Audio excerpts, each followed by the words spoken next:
En las elecciones de este domingo podían votar 12 millones de jóvenes, pero solamente votaron 1.300.000. De esos, 300.000 votaron mal, haciendo que su voto quedara anulado. Y en el otro millón, los 5 partidos políticos más votados fueron los 5 partidos políticos más tradicionales: Liberal, Conservador, Cambio Radical, la U y el Centro Democrático. A simple vista nos podría parecer que a los jóvenes no les interesa que el país cambie, pero mirándolo con lupa puede haber otras causas para este resultado. Lo primero es que la mayoría de la gente no sabía ni que había elecciones ni para qué eran. El viernes la empresa Cifras y Conceptos sacó una encuesta según la cual solamente la tercera parte de los jóvenes sabían qué eran esos consejos de juventud que se iban a elegir el domingo. Eso contrasta con las elecciones presidenciales, parlamentarias o regionales, de las que nadie se pierde porque ocupan toda la opinión pública las semanas anteriores e incluso paralizan el país ese día. Para explicar eso puede haber varias razones. La primera razón es que mientras las demás elecciones se hacen muy puntuales casi que cada año de por medio, las elecciones a los consejos de juventud no se hacían hace más de 10 años, cuando muchos de los que hoy en día pueden votar no habían soltado el tetero. La segunda razón es que la publicidad que hizo la registraduría de estas elecciones, que eran nuevas para mucha gente, fue muy poca, empezó muy poco antes del día de las elecciones y daba muy poca información. Si ustedes tuvieron la fortuna de encontrarse con algún comercial en televisión, con alguna cuña en la radio o con algún aviso en la calle, deben haberse dado cuenta de que se limitaban a decir que había que participar en una cosa para jóvenes sin explicar cómo ni mucho menos para qué. La tercera razón es que los que se lanzan a las demás elecciones saben que si ganan van a tener un trabajo del cual pueden vivir y al cual pueden dedicarle todo su tiempo, mientras que los que se lanzaron a estas elecciones de los consejos de juventud sabían que si ganaban lo que iban a tener era una carga adicional a sus ocupaciones actuales, porque para los miembros de los consejos de juventud no hay ninguna remuneración y la plata que inviertan en publicidad para esas elecciones no la iban a recuperar ni los que ganaran ni mucho menos los que perdieran. Sin embargo, nada de eso explica la falta de participación entre los que sí sabían. Me explico.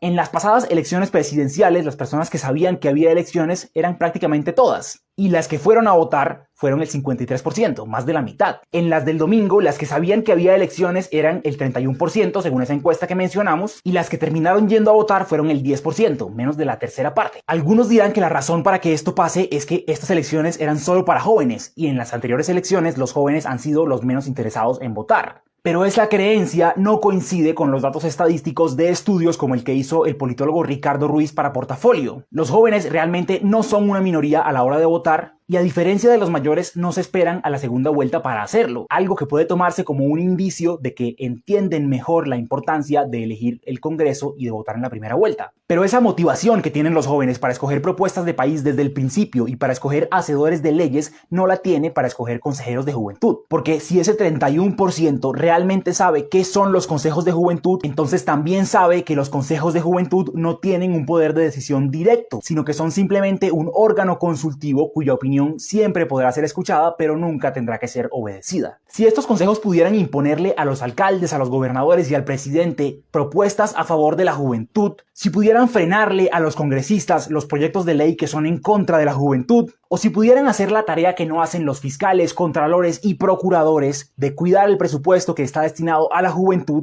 es muy probable que muchos más jóvenes hubieran salido a participar de esa elección. Sobre la cantidad enorme de gente que se equivocó al momento de votar, la respuesta es más sencilla. Para la mitad del rango de edades que podían votar, los que tenían entre 14 y 20 años, esta era la primera vez que lo hacían, y a pesar de eso, la registraduría les puso el tarjetón electoral más difícil de toda la historia. Un tarjetón que invitaba a cometer el error de marcar 3 veces, no solo desde el punto de vista visual, dividido en 3 secciones que parecían 3 cosas distintas, sino también desde el punto de vista lógico, con 3 opciones de voto en blanco, como si en efecto fueran 3 elecciones distintas. Sobre la enorme cantidad de votos válidos a favor de los partidos políticos tradicionales, no tenemos excusa. Podemos sacar todas las denuncias que muestran que estaban repartiendo lechona o chantajeando contratistas, estudiantes y demás, y hasta podemos especular preguntándonos si ese registrador que fue puesto por ellos les avisó desde mucho antes que la noche anterior iba a cambiar las reglas de juego para que los menores de edad pudieran votar cuantas veces quisieran en los puestos que quisieran para que ellos organizaran el trasteo de votos con anticipación. Pero todo eso ya lo sabemos, porque siempre lo hacen. La pregunta es si vamos a permitir que lo sigan haciendo.